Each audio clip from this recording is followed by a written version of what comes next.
Imagine strapping into a rocket so powerful it shakes the ground for miles around.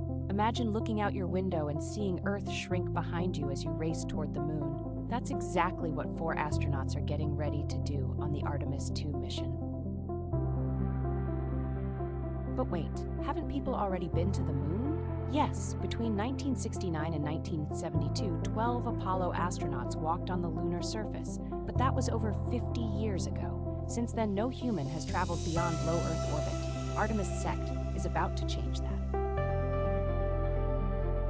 Artemis Sect is part of NASA's Artemis program, a big plan to send humans back to the moon and eventually to Mars. Think of it like building a staircase. Artemis Wurst was the first step, an uncrewed test flight that sent the Orion capsule around the moon in 2022.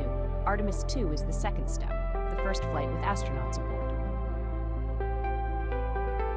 So who are these brave explorers? The Artemis II crew includes 4 astronauts: Commander Reed Wiseman, pilot Victor Glover, mission specialist Christina Koch, and mission specialist Jeremy Hansen. Christina Koch will be the first woman to fly around the moon, and Jeremy Hansen will be the first Canadian astronaut to travel to deep space.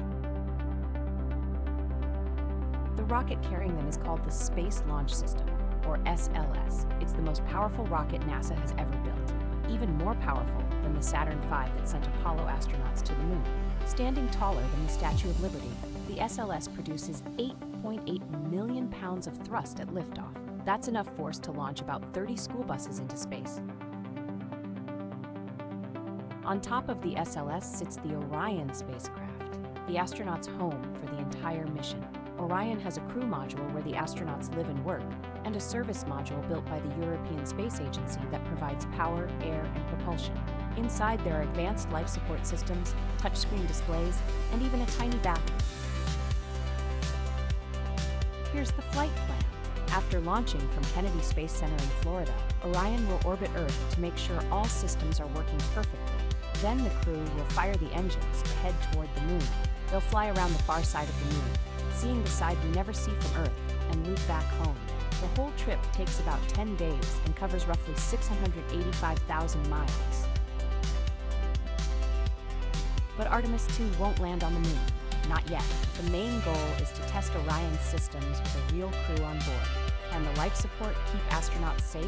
Do the navigation and communication systems work perfectly on a deep space journey? The crew will test all of these things so that future Artemis missions, including moon landings, can be as safe as possible. When Orion returns to Earth, it will slam into the atmosphere at about 25,000 miles per hour. That's 32 times the speed of sound.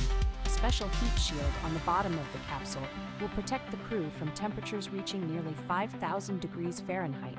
Then parachutes will slow it down for a splashdown in the Pacific Ocean, where Navy ships will be waiting to pick up the crew.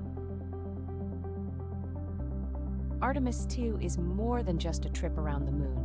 It's the beginning of a new era of space exploration.